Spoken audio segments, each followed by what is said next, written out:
As you can see, the World Cup is happening right now, and while everyone else is talking about goals and trophies, I found one of the darkest stories in World Cup history.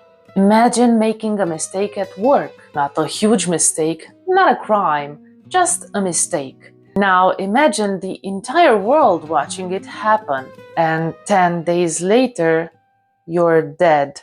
This is the story of Andrés Escobar, a Colombian football player whose name became forever linked to one of the darkest tragedies in World Cup history. But to understand what happened to Andrés, we need to go back to Colombia in the early 1990s. Now, in the early 1990s, Colombia wasn't just good at football. They were considered one of the best teams in the world. The country had talented players, exciting matches, and fans who genuinely believed this could be the year Colombia won the World Cup. One of those players was Andrés Escobar.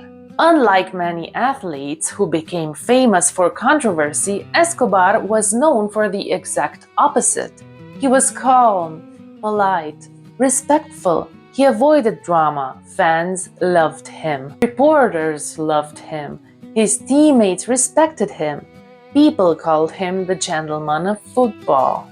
At 27 years old, he was one of Colombia's most recognizable athletes and one of the leaders of the national team. But there was another side to Colombian football that many people didn't see. During this period, Colombia was dealing with violence, organized crime, and powerful drug cartels. Huge amounts of money flowed through sports gambling. Football wasn't just entertainment.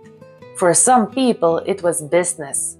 Very dangerous business. As the 1994 World Cup approached, expectations became enormous. Some experts even predicted Colombia could win the entire tournament. Then something happened that made the hype even bigger. Just months before the World Cup, Colombia defeated Argentina 5-0 in Buenos Aires. The results shocked the football world. Suddenly, everyone was talking about Colombia.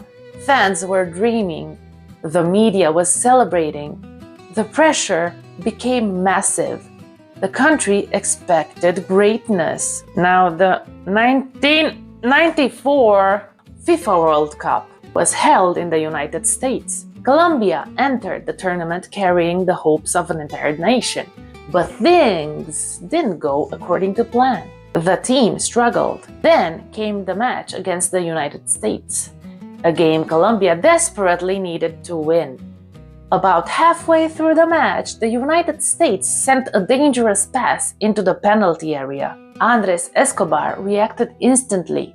He stretched out his leg to block the ball, and instead of stopping it, the ball changed direction.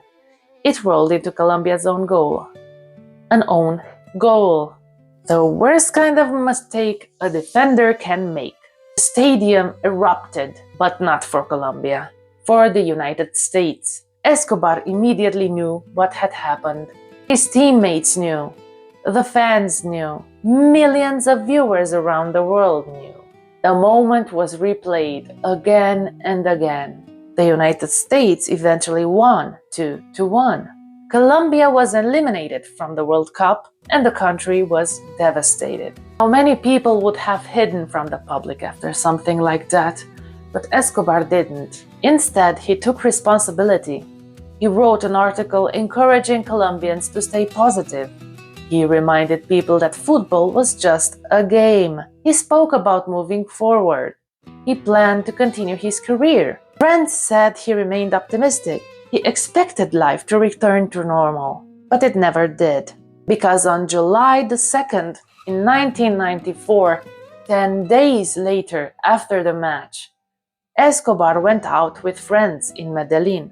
At some point during the evening, he encountered a group of men. Now, accounts differ on exactly what was said, but witnesses reported arguments connected to the World Cup and own goal.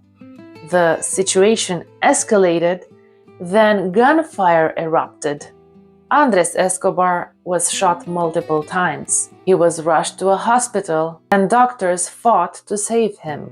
Unfortunately, the injuries were too severe. He died at only 27 years old. News spread across Colombia and then around the world. People were stunned. How could a football player die over a mistake in a game? Murder sparked international outrage. More than 100,000 people reportedly attended memorial events. Fans mourned, players mourned, an entire country mourned. A man named Humberto Muñoz Castro was later convicted in connection with the shooting. However, debates continued for years about the exact motives behind the killing. Some believed gambling losses played a role. Others argued the situation was more complicated. Now, personally, I think the shooter suffered from a severe medical condition. He had a small p. Due to legal reasons, my editor has removed my most insightful commentary. I at least say he had small balls? Absolutely not. Can I say tiny balls? No. Microscopic? No. One-sized? Okay, back to the script. Even today, questions remain. But one fact is undeniable. Andrés Escobar became the symbol of something much larger than football. His death highlighted the dangerous mixture of sports, money, crime, and public pressure. Now, when people remember Andrés Escobar today, they don't remember him as the player who scored an own goal.